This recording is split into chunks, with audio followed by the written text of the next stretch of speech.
बिहार का एक ऐसा कड़क आईपीएस अधिकारी जिनका नाम शिवदीप लांडे है और यह नाम सुनते ही अपराधियों में खौफ भर जाया करता है।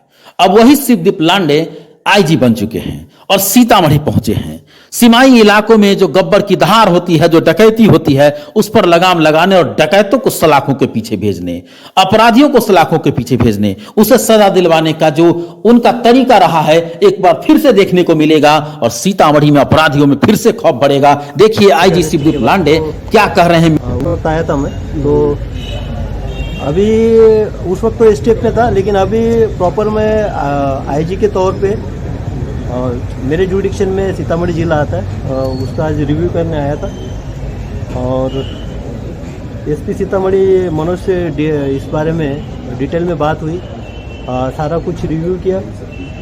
तो जो प्राइमरी फोकस दिख रहा है वो लूट से संबंध में, लूट की जो भी घटनाएं हुई सारे डिटेक्टेड है। तो एक पैटर्न यहाँ पे है कि जो रोड के लूट का एक पैटर्न दिख रहा है और लूट का जो बेसिक एक रीज़न दिख रहा है वो जो है कंजम्पशन ऑफ ड्रग्स वगैरह का। यहाँ पे ड्रग्स मीन्स कोरेक्स, बाद में स्मैक वगैरह, इसके जो लत पड़ जाती है लड़कों को, तो वो छोटी छोटी घटनाएं कर देते रास्ते में। हालांकि वो घटनाएं छोटी भी होती है, कोई मोबाइल भी छीन लेता है, लेकिन वो लूट के इसमें यहाँ पे दर्ज होती है। इसलिए जो लूट की संख्या है उस संख्या में इजाफा दिखता है, लेकिन सारे केसेस यहाँ पे डिटेक्ट हो चुके हैं, एक अच्छी बात है। दूसरी बात, हत्याओं का जो एक ट्रेंड दिख रहा है वो जनरली जो ओवरऑल बिहार में ट्रेंड है वही है, लैंड डिस्प्यूट से रिलेटेड या पर्सनल एनिमिटी को रिलेटेड हत्याएं का यहाँ भी वही ट्रेंड एक दिख रहा है। तीसरी बात है जो एक मेरे लिए इम्पोर्टेंट थी, क्योंकि मैं अररिया में भी एसपी था, तब एक डकैत का गिरोह डिटेक्ट हुआ था, डकैती हुई थी अररिया में। तो पूरा जो बॉर्डरिंग एरिया है वहाँ से लेके मधुबनी, मोतिहारी, सीतामढ़ी हर जगह डकैती किया था। तो वो एक डकैती का एक जो 20-25 लोगों का ग्रुप है, उस बारे में डिस्कशन हुआ। वो दो ग्रुप है वो एक्टिव हमेशा होते हैं विंटर के सीज़न में, जैसा भी कुहासा पड़ जाएगा तो डकैती का सिलसिला बढ़ेगा, और स्पेशली बॉर्डरिंग डिस्ट्रिक्ट में। तो उस बारे में भी अलर्ट है और स्पेशल उसके लिए गश्ती का भी बुलाया गया है, और जो आसूचना संकलन है उसके बारे में डिस्कशन हुआ है। और उसके जो मेंबर्स है गिरोह के, तो दिक्कत ये है कि बहुत सारे वहाँ नेपाली सिटीजन्स हैं, तो क्राइम करने के बाद वहाँ जाते हैं तो नेपाली सिटीजन्स को लाने में भी यहाँ दिक्कतें हैं। तो उस संबंध में जो भी अरेस्टिंग यहाँ के जो सिटीजन्स है, जो क्रिमिनल्स है, तो उनका भी स्टेटस बोला गया है कि कोर्ट में जाके, और जो जेल में वहाँ पे स्थानांतरित है या ये जेल में मेरे लिए मुझे जो लगता है कि पुलिस महानिरीक्षक के तौर पे जो मेरे लिए लगता है कि एक ऑर्गेनाइज टाइप से यहाँ पे देखना चाहिए क्राइम के पर्सपेक्टिव, वो है विकास झा का जो ग्रुप है, जो एक्सटॉर्शन से रिलेटेड एक्टिविटीज़ करता है। तो उस पर स्पेशली मॉनिटरिंग के लिए मैंने पर्सनली बोला है कि विशाल जो है, विशाल और उससे संबंधित एसोसिएट जो कि अभी बाहर में है, हाँ, तो उनकी अरेस्टिंग के लिए बोला है कि ज़्यादा से ज़्यादा प्रयत्न किया जाए। अभी जो जेल से निकला है और बैंक रॉबरी में भी था इंदल महतो, तो इंदल महतो के बारे में भी बोला है कि फोकस किया जाए। तो मुझे लगता है कि सीतामढ़ी पुलिस अपने आप में सक्षम है इन सारे टारगेट को अचीव करने में, इन सब की अरेस्ट गिरफ्तारी करने में।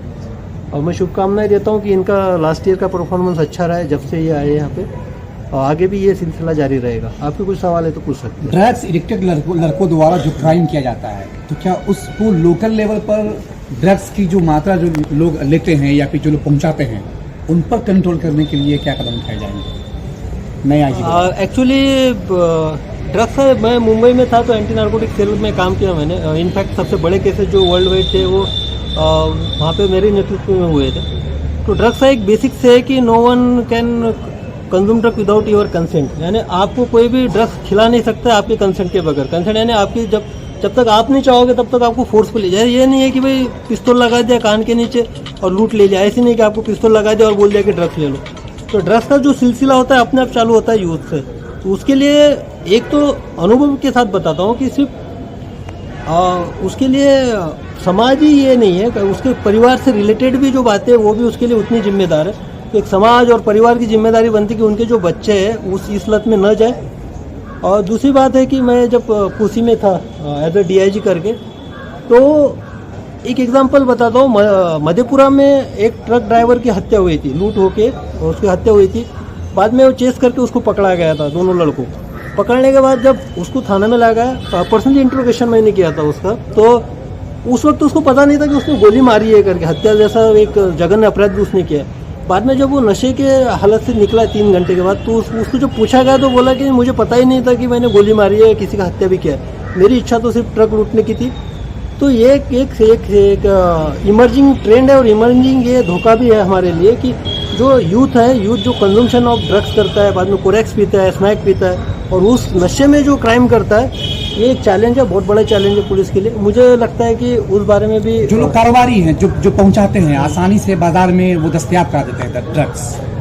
तो ड्रग्स के बारे में क्या होता है कि ड्रग्स का बेसिकली क्या होता है कि चैनलाइज होता है वो उसमें जो कंज्यूमर लेवल से लेके, फॉर एग्जांपल मैं कोकेन में बताता हूँ, कोकेन अगर साउथ का अमेरिका में जो ऑर्गेनाइज्ड ड्रग्स है, तो कोकेन का जो कंजम्पशन आने तक 22 जो है लेयर्स रहते हैं, उसमें 22 पे जो लेयर पे आता है तब वो कंज्यूम करता है। उसी तरह कोरेक्स का भी जो है, कोरेक्स में एटलीस्ट 6 लेयर है जहाँ से कोरेक्स बनता है, फैक्ट्री से लेके। पूर से लगभग 100 ट्रक है, सीतामढ़ी से 10-12 ट्रक हैं। हाँ, तमाम लोगों का काम आधा अधूरा है। जिन पुलिस वालों के हवाले इंक्वायरी रखी गई, दिया गया, वो लोग भी आधे अधूरे। 300 ट्रक बिहार से गायब होकर छत्तीसगढ़ पहुंचता है, उनका लेखा जोखा मिल जाता है, उसके बाद भी लोग खड़े हुए, लोग दौड़ रहे हैं, चक्कर लगा रहे हैं। नहीं, इस बारे में भी रिव्यू करना पड़ेगा मुझे। ये आपके पूरे क्षेत्र का मामला है। हाँ, नहीं, मैं रिव्यू करूंगा इसमें और डेफिनेटली रिव्यू करूंगा। और एक बात जान लीजिए, अगर ऐसी कोई बात है और ये जो मामला अब तक है, अगर मेरे संज्ञान में आया ये बात और उसमें कुछ कंटेंट है, तो आप जान लीजिए 300 ट्रक तक बात नहीं रुकेगी ये, और भी इसका सिलसिला बढ़ सकता है। आपने अच्छा किया मेरे नॉलेज में दिया, अब मैं रिव्यू लूंगा, क्योंकि मेरे नॉलेज में ये बात नहीं थी।